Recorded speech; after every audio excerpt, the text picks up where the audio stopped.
Hey everybody, it's Monday, Robert Wolfert here. Welcome to another episode of Random Linux Tools Explained. And as always, it is all about Linux command line tools you can use for your everyday work at the Linux command line. And as always, I'm not prepared at all. As always, there is a random tool chosen for me, and then I have to talk about, or I want to talk about, this randomly chosen tool, and I want to show you how you can use this tool, what this tool can be used for at best, and if there are some information, some tips and tricks from my experience worth mentioning around this tool. So the tools are taken from the Shell Toolbox. So if you're interested go to shelltoolbox.com and have a look, but not now. Now I want to explain a randomly chosen tool for you. So let's start directly. Are you ready? Let's start directly with sharing my screen. Here we are, and let's go into the repository here and let's start the script that chooses the tool for me, and let's see what the winner is. The winner is Fdisk. Okay, so let's talk about Fdisk. Let's add the Fdisk to the banner here. Okay, so let's talk about Fdisk. What is Fdisk used for, or what can Fdisk be used for? Fdisk can be used for partitioning a disk, or for creating partitions of a disk on a disk, for adding partitions, removing partitions, resizing partitions. That is what Fdisk can be used for. So if you have a disk, let me take a whiteboard for this to do some explanations here. Let's take the whiteboard. If you have a disk, let's say this is a disk, and this disk has a device name. Every device on a Linux system that is accessible directly, or most of the devices on a Linux system are accessible via device files. You can use a simple file, open this file to have access, byte-wise access to the content of this device. And if you have a disk, then this disk would have a device file, for instance, Dave SDA. Let's write this a bit bigger. So this is a disk. And now you could, if you want to, mount this disk. If you wanna use a disk, then you have to mount this disk. So if you on a Linux system, there aren't drive ladders. Instead, you need to make a disk available within prepared, typically within an empty directory. And the phrase for this, for making a disk available within a directory, the phrase for this is mounting, and there is a tool that is named mount, and with this tool you can simply mount such a device file. Let's say you have a device, Dave SDA, and this device is completely prepared. Let's talk about the preparation of the device in a second. But first, let's say we have prepared this device already. Then we wanna mount this device to have access to it, to copy files to it, and so on. And typically you will do it via the mount tool, mount Dave SDA in this example to a mount point MNT. Let's say I create a directory within the MNT directory, and then I say this is the directory with data available. Okay, so let's say we want to do it this way. Now, if you have a disk, Dave SDA, you typically won't make this disk file directly accessible. Instead, you will typically segment your disk to partition your disk. That's just because you wanna use different file systems, for instance, or if someone sees a disk and someone sees that the disk only contains or doesn't contain an additional partition, then it looks like the disk is unused. So you use partitioning for a disk to segment the whole bunch of blocks you have into segments. These are the partitions, and then you can use these partitions, or you use partitioning for creating only one single partition onto a disk, so that someone who has a look onto this disk can simply recognize that it isn't empty at all. Yeah. So you can create partitions on this disk, and typically you will. Yeah. So you won't have access to the disk at whole. Instead, you will create partitions. Let's do this in this way. Let's take a line and draw a line. And this is partition number 1, the first one. Then we have partition number 3, and then perhaps we have partitions number 3 and 4. 1, 2, 3, 4. These could be the partitions. Let's say this partition would be the first partition. That would be SDA. Yeah, the second one would be SDB. SDA1 is the first one. Sorry, SDB. SDA2, the second one.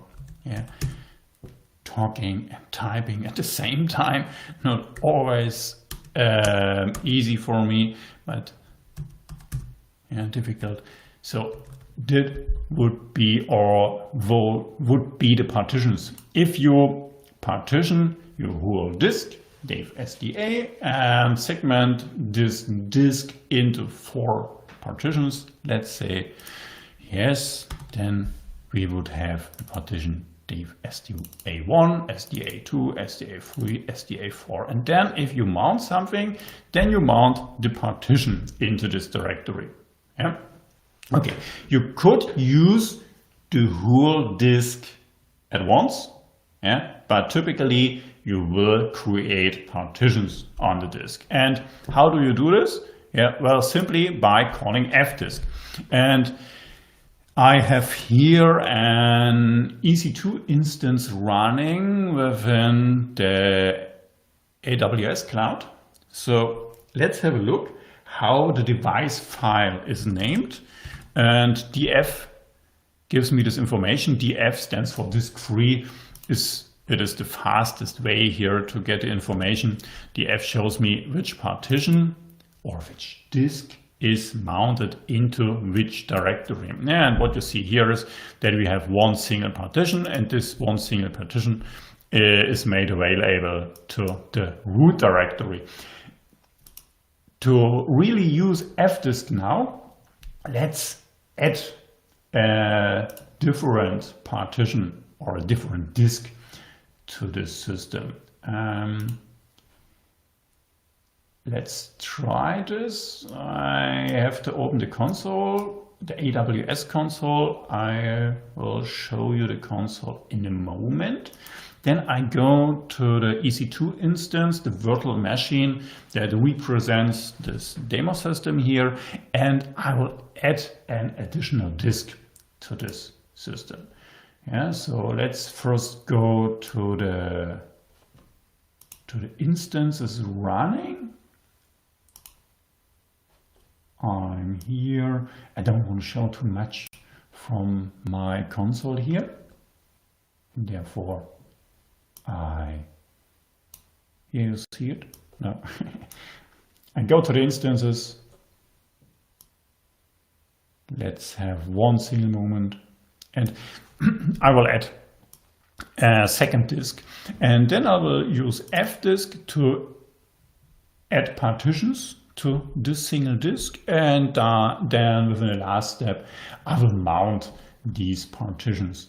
So this is the demo system here. Let's have a look. Should be loaded in a moment.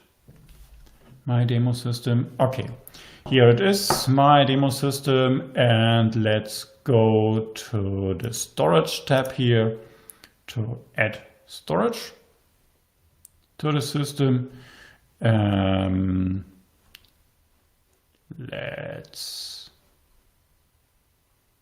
add a storage. Oh, where can we add a storage here?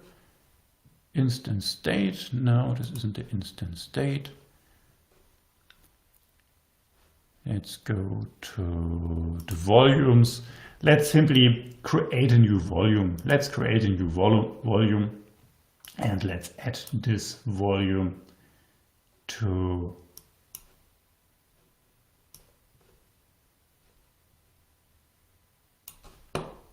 the instance. Take some time.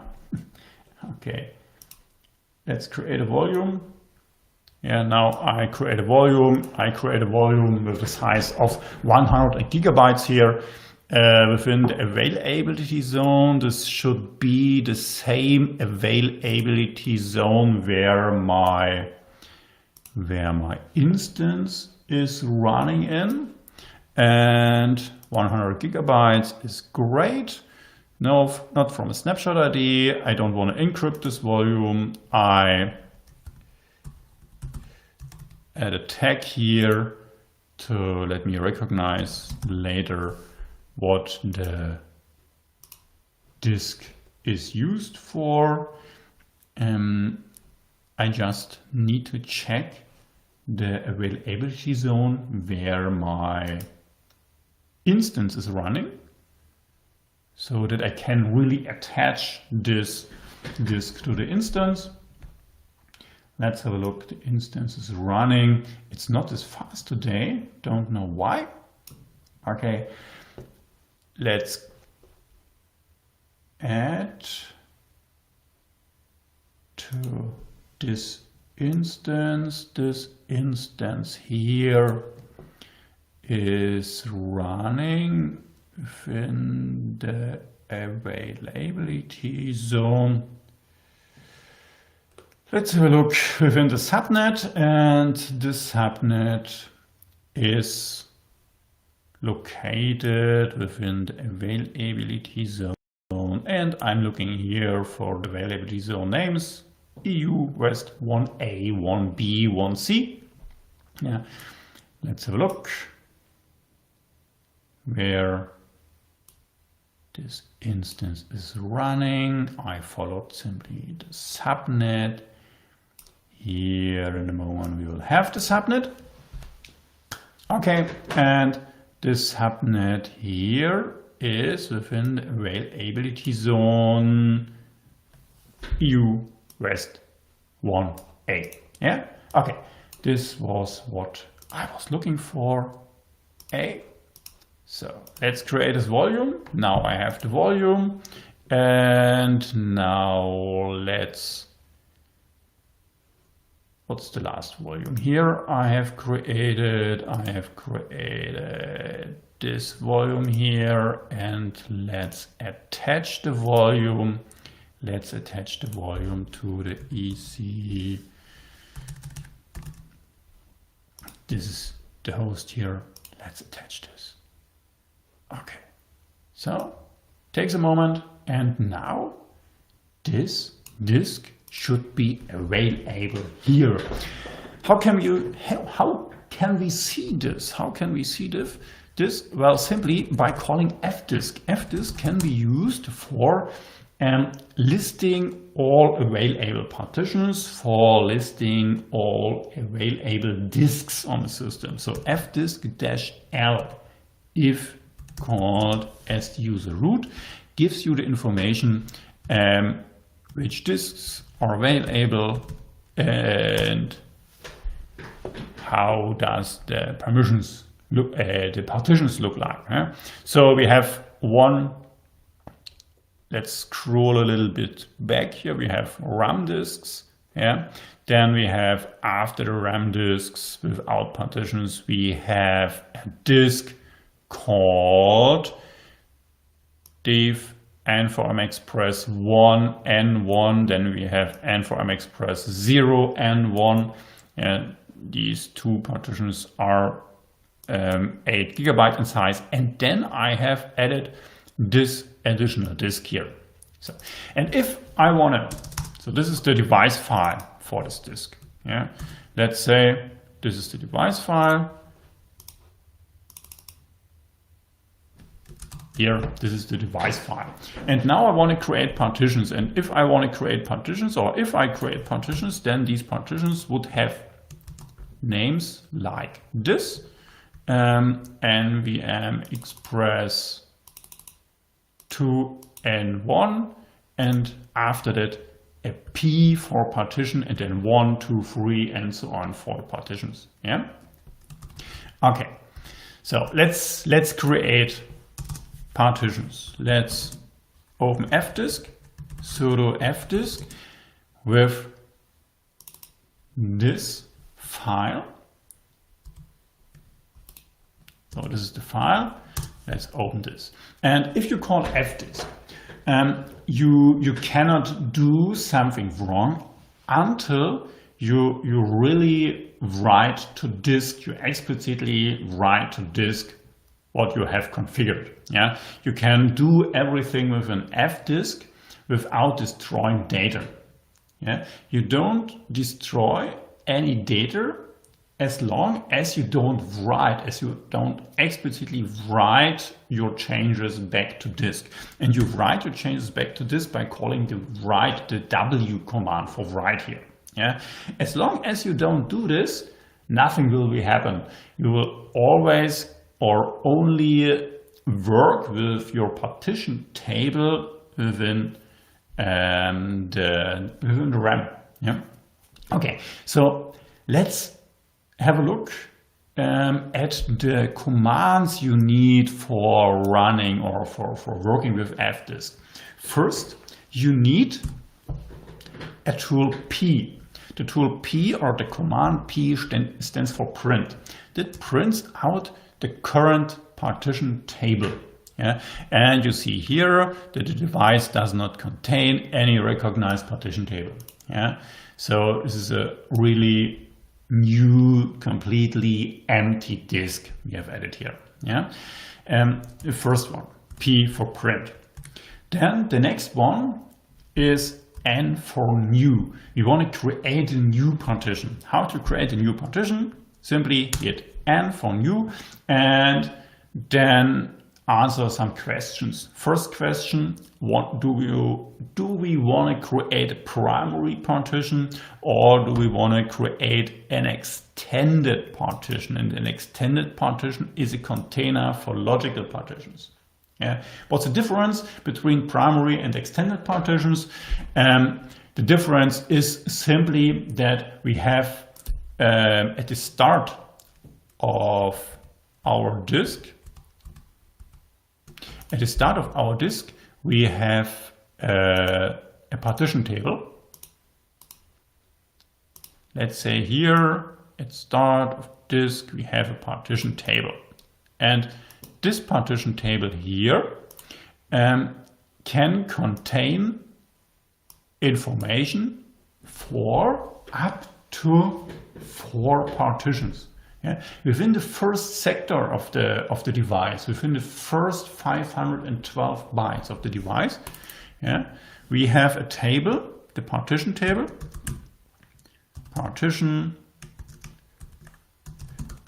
and this partition table can or has space for up to 4 partitions. Yeah. So if we want to create 4 partitions with the example dfsda here, dfsda 1, 2, 3, 4, we don't want to create more than 4 partitions. We can go perfectly with primary partitions. These are the primary partitions. Yeah, primary partitions are defined within the master boot record or within the first sector within the partition table of the whole disk. So, yeah, and there we have space for up to 4 partitions. If we need more than 4 partitions, if we need 5, 6, 7, 10 partitions, for instance, then we can do the following. We can create a partition table within a partition. A partition table not within the first sector of the complete disk, but within the first sector or within the beginning, within the start of a partition. Then this partition would be a so-called extended partition. Let's say I want to create more partitions within the SDA4 partition. Then SDA4 needs to be marked as an extended partition. You can mark one of your 4 partitions. One of your 4 primary partitions can be marked as an extended partition, and within this extended partition then you can create up to, I think, 16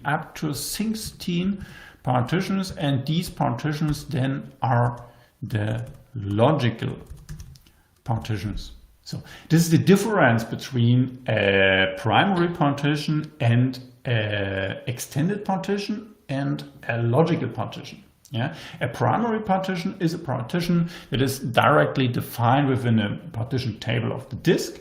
An extended partition is a partition that is one of these 4 primary partitions that is marked as an extended partition that has its own partition table, and this partition table within an extended partition then can create or can define up to, I don't know if the 16 is the real number, yeah, but I think it can define up to 16 partitions, and these 16 partitions then are partitions within your extended here. And these partitions would have names like, in this example, if we go with SDA, yeah, they would be SDA 5, SDA 6, SDA 7, and so on. Yeah, it doesn't matter if you have here any partitions.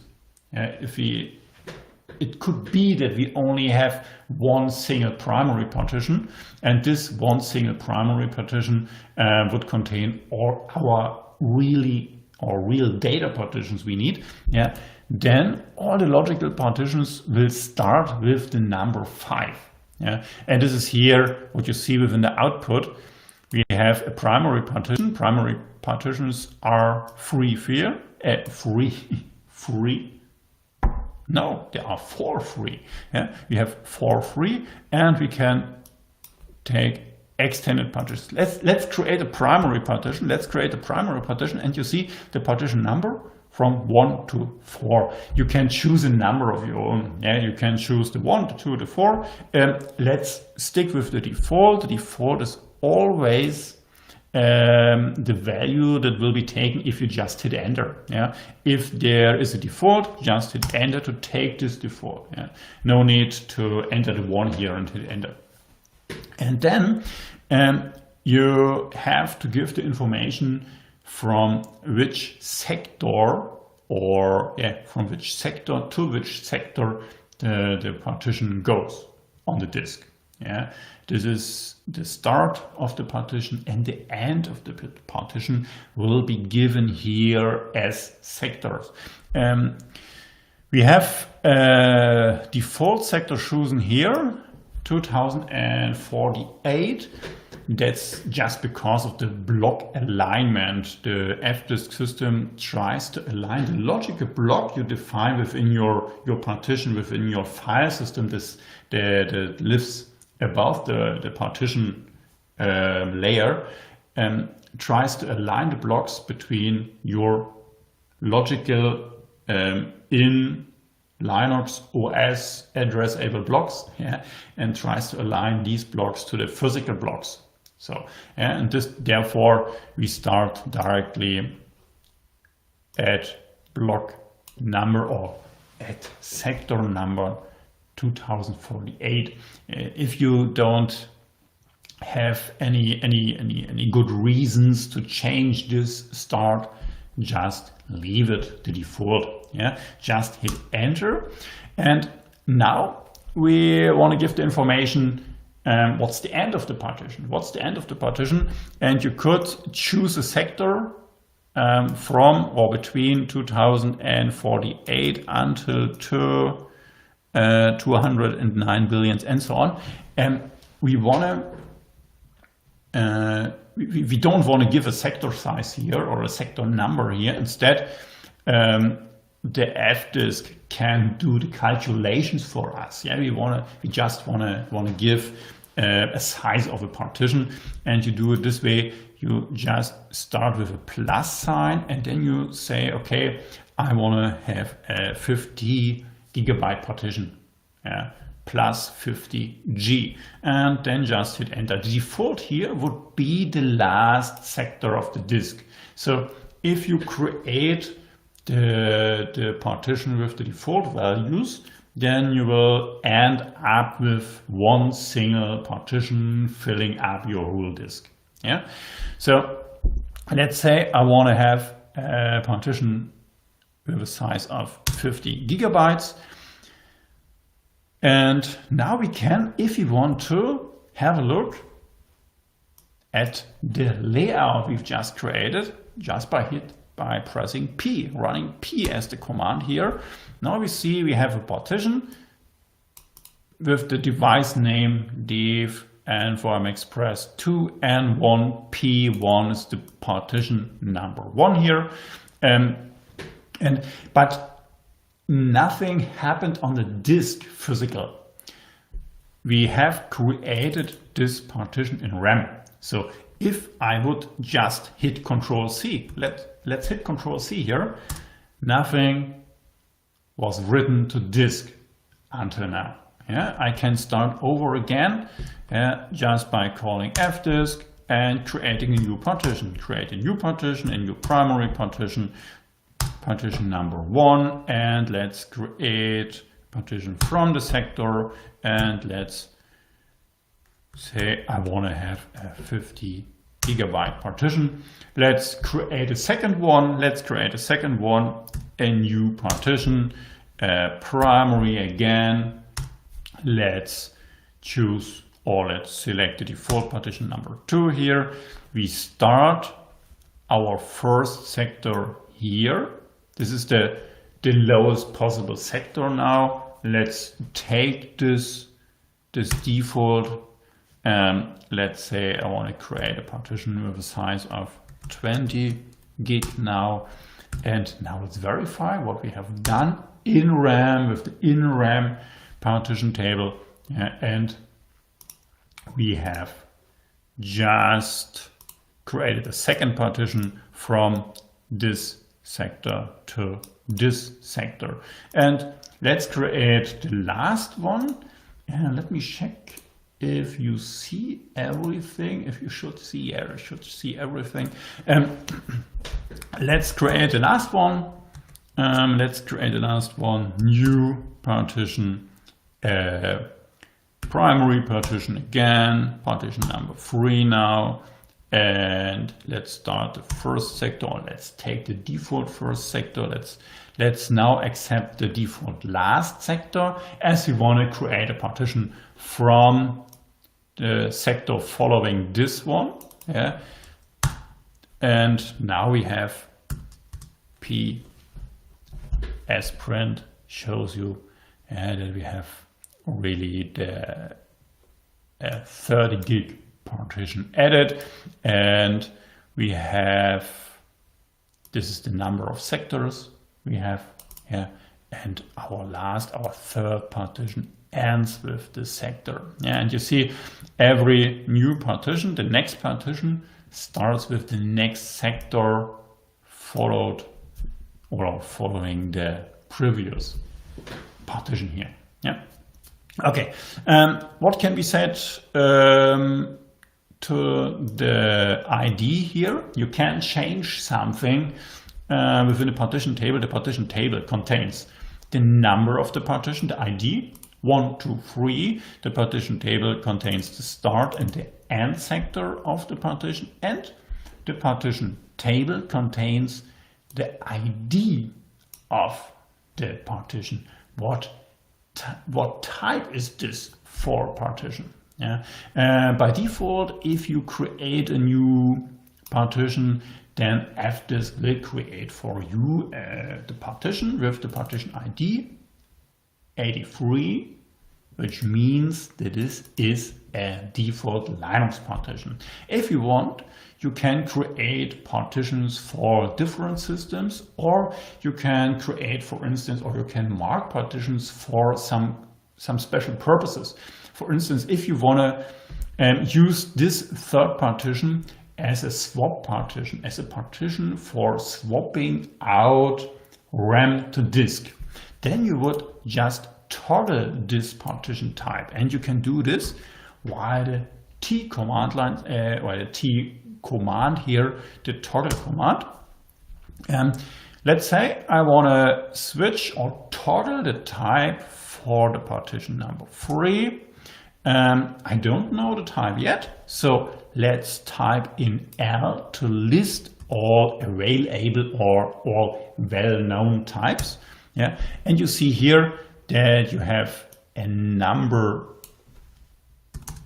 of types available. Yeah, these are well-known types. For instance, if you want to create an LVM, a logical volume manager within your Linux system, you would choose DF, for instance. Or if you want to create a partition for your Windows system, you would choose one of these. Oh, sorry, logical volume manager. This is the ID, this is the name. Yeah. Here again, if you want to create a partition table for our Windows system, for instance, we would choose a Windows 95, perhaps extended LBA or FAT32 partition. Yeah. Let's try to create a swap partition. Let's scroll a little bit up, and you see a Linux swap partition is 82. The 82 as the ID is the ID for Linux swap partitions. So let's do this here. Let's type in 82. Let's print our in-memory partition table, and you see, partition number 3 is now marked as a swap partition table. This is only a marker within the partition table on the system. Yeah. Okay. So, and now it's time to write this to disk. Now I want to use these partitions. Let's write this to disk via W. If you want to know what you can do with the fdisk command, you see here M for help. Let's type in M for help, and you see these are all the commands you can use with the fdisk command. Yeah, for instance, you can use fdisk to delete a partition. Yeah, let's say I have this second partition and I want to delete the second partition. Let's delete it, D and 2, and now I have deleted the second partition.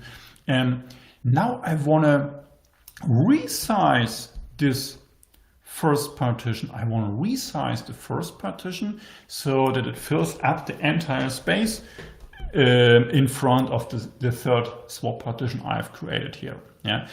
Can you resize a partition with Fdisk? No, you can't. You cannot resize a partition with Fdisk, but this is not a problem. If you have the information, the start partition, this is the most important one, and you have the partition ID, you just can remove the partition and create it with a bigger size. Yeah? You won't lose any data if there already were data on the partition. Yeah? Just delete the partition, delete the partition number 1, and now let's recreate the partition new with the same start. Yeah? We need a primary partition, partition ID 1.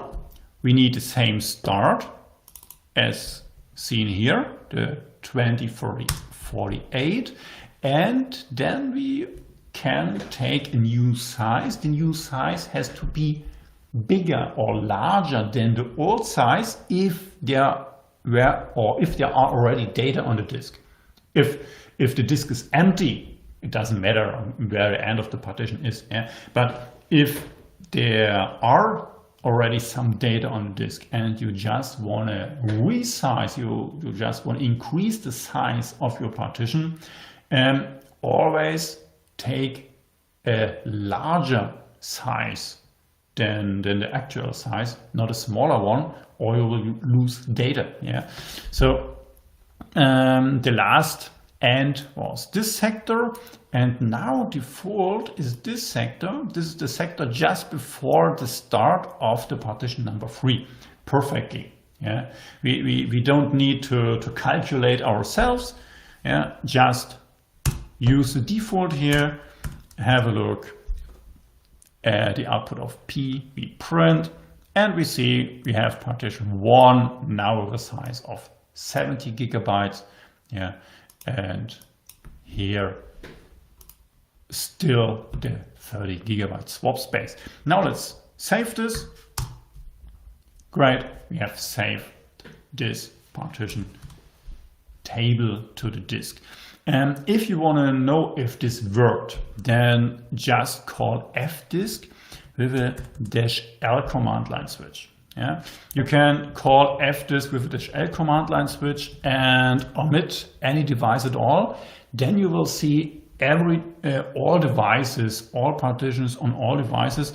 If you want to see only the partition table of one single disk, and just give the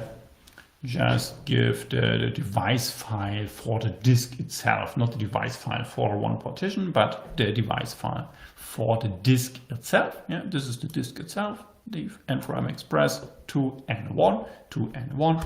Yeah, this is the disk itself, and you see this is the partition table.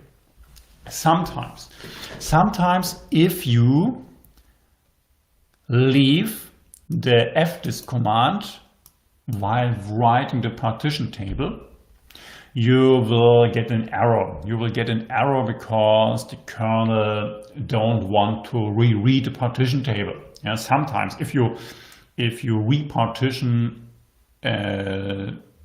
or if you repartition a disk that is currently in use, then this could be the case. And here you will get an error like device or resource busy or something like that. Yeah, and then you could be asked for a reboot, but you don't need a reboot at all. If you have problems resyncing your disks, yeah, then there is a tool called part probe you can use to force the kernel to reread your partition tables. Yeah. If you call part probe only this way, then the kernel rereads all partition tables on all disks, on every disk. Yeah. You can, if you want to call part probe only for the device you have modified. Yeah. So now our kernel knows the current partition table. The partition table we see with the output of fdisk-l is now the partition table the kernel has in mind, the kernel has in memory. So, and now what can we do with these partitions? Just create a file system. Let's use the tool mkfs for this. mkfs .ext4. Let's create an ext4 file system on this device. On N4M Express 2 and 1. P1 on the first partition here. Let's create this. Okay, we need to be root, of course. Let's call this via sudo. Now we have created a file system on this partition. df won't show this file system, just because we have only created it. We don't have mounted it yet. We need to mount this partition. Remember, there is this mount tool, mount a partition, the file system, the created file system of a partition into a directory. So let's try this. Let's try this out. Let's terminate this command line by just hitting Ctrl+C. Let's create a mount point. For instance, MNT Data. I have no idea now where I want to mount this disk to. I just create as root, via the help of sudo, a directory, a mount point MNT Data. This is an empty mount point, an empty directory, a normal empty regular directory. And now let's mount our file system, the file system we have created to this MNT Data. But wait, before calling this command line, let's terminate this command line. Before calling this command line, do we see any differences between or at this partition from the time before creating a file system and the time after creating a file system? What I mean is, if we see a partition, how can we know if there is already a file system on this partition? Sorry. How can we get this information? And Fdisk doesn't know anything about the file system of on a partition. But you can just use a tool that does this, and the tool is the tool file. The tool file is the tool that can analyze the content of a file and tells you what's within the file. For instance, again, let's terminate this command line. For instance, let's see, we have info.pdf. We have a PDF file here. File gives me the information. Info.pdf is a PDF file, and picture.png is a PNG file. And file doesn't know this because of the file name extension, but file knows this because of the content of the file. File opens the file itself, and then it tries to interpret the bytes it sees. And the same can be done with this device file. Let's have a look into this device file, sudo file, and so on. We see this is this block special device. Okay, thank you for the information. But we can tell the file that file should open this special file. This lowercase s stands for special file. Please open this special file, have a look into this special file, and tell me what you are getting. Yeah? And file says, okay, we see an .mbr boot sector here because this is the disk itself. And now let's have a look at the first partition, and we see the first partition contains an ext4 file system with this UUID, and with some extensions, I would say, extends, large files, and so on. So we see that we have already created a file system on this first partition. What about the second partition? What about the second partition? The second partition, no, we don't have a partition with the number 2. Yeah, just remember we have 2 partitions, and the second partition is the partition with the ID 3. So let's have a look into this partition, and this contains data. Just because we don't have created any file system yet within this partition, and so the file tool doesn't see any data he can interpret. Yeah, let's create a file system. Let's create a different file system. Let's create mkfs.xfs, for instance. Let's create an xfs file system. Let's have a look into this. You see now file recognizes an SGI XFS file system. Let's create a swap partition, or let's create the swap data structure, for using this partition as swap. Sudo mkswap is the tool for doing this. And now we have created a new swap signature, a new swap structure, and the file tool will recognize this. Now we have here a swap file. Okay, so we have one partition created, created with a file system on it, with the ext4 file system, and we have one partition with a swap file system. And now we wanna use this partition. We want to mount it. I have or a few minutes ago, I have created this data directory, and now let's mount this partition into this data directory. We need to call this via sudo. Only root can mount partitions, some block devices into the file system somewhere. And now we have mounted this file system, and now this file system will be shown in the output of df-h. Disk 3 now shows me that I have MNT Data available. MNT Data has a size of now 69 gigabytes.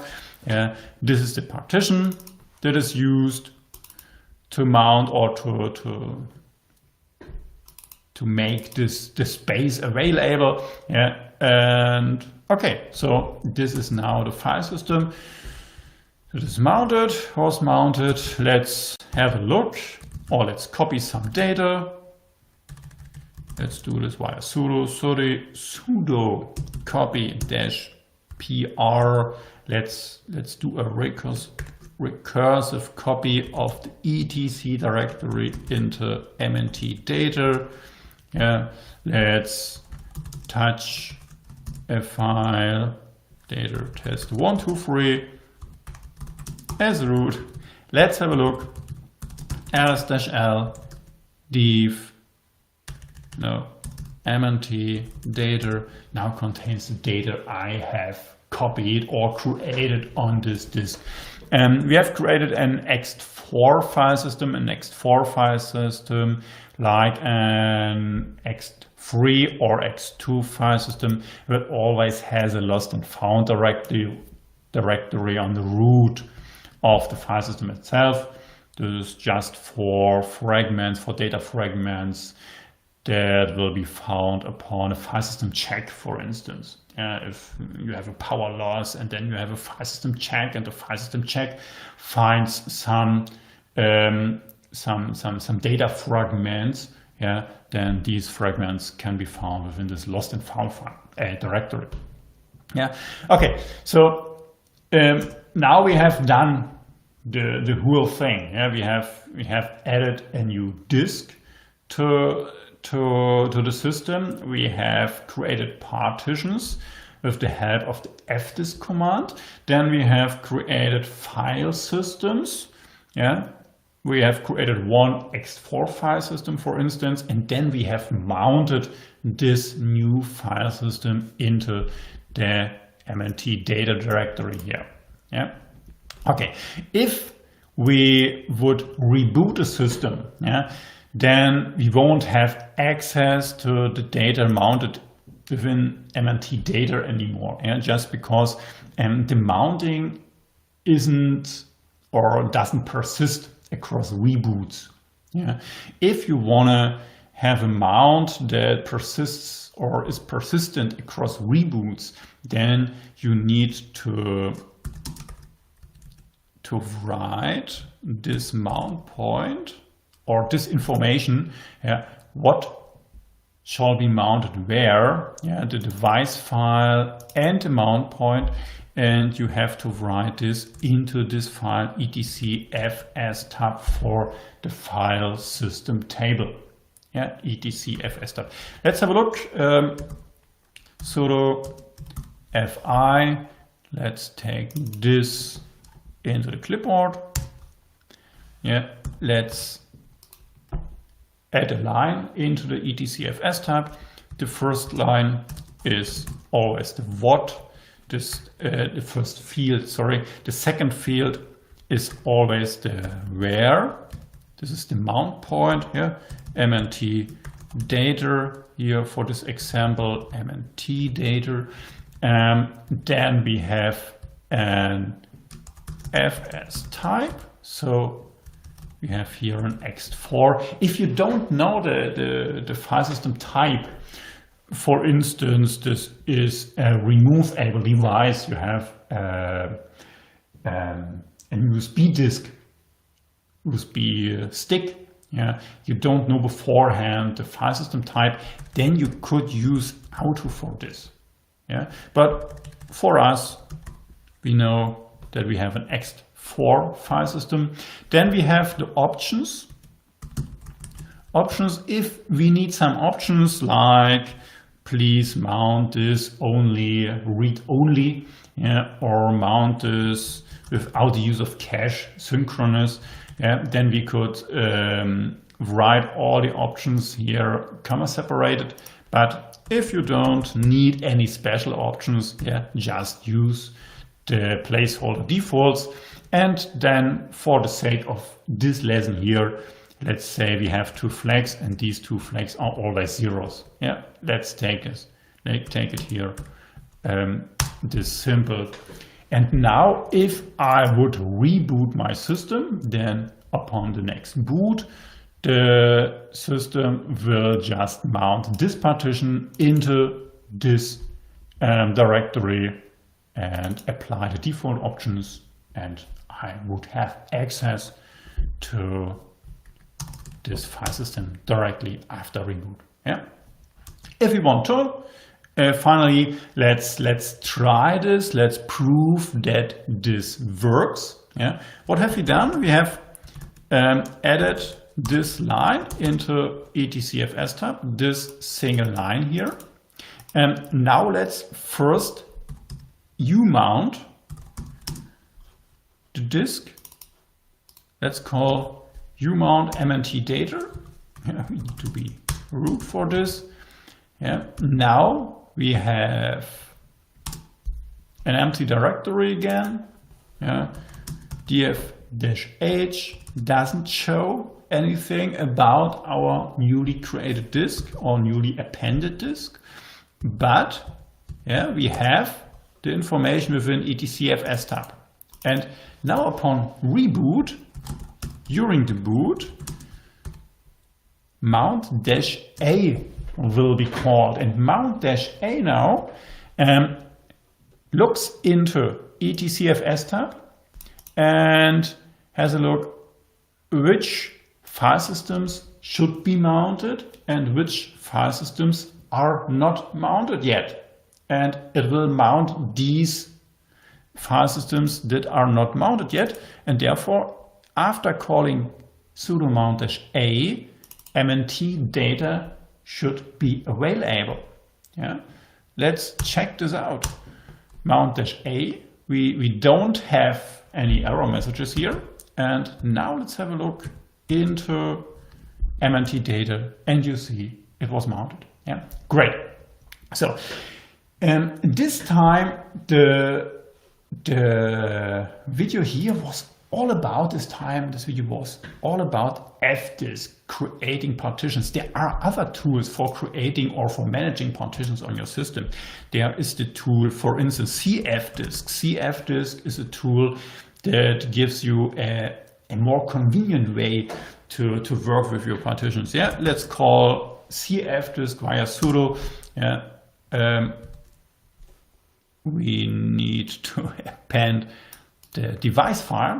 Yeah, and you see a little bit ugly here in this terminal, but you see you have these two partitions shown. You can use the cursor keys to select the partition. You can cursor up, cursor down to select the partition. You can use cursor left, cursor right to select an action you want to do. Yeah, for instance, let's say I want to remove this partition. Let's choose the third partition here. Let's choose delete. Let's hit enter.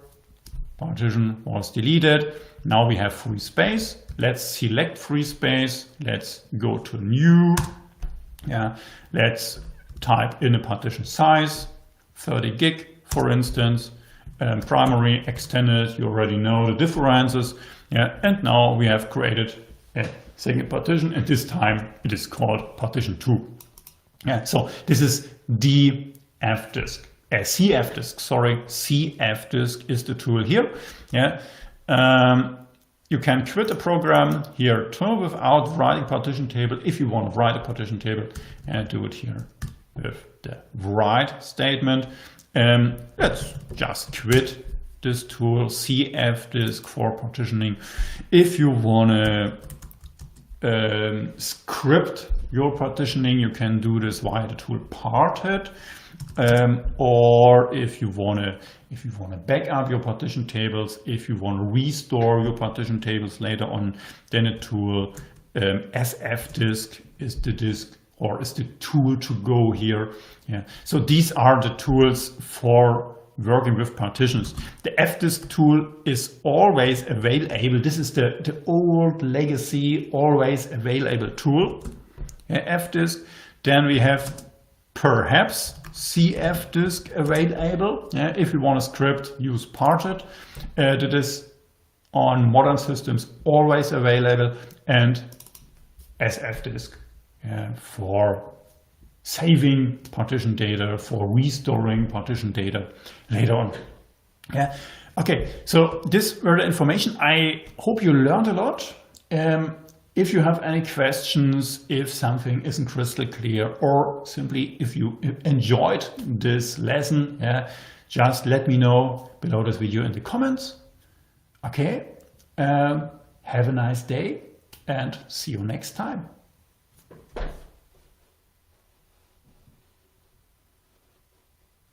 And let's stop this.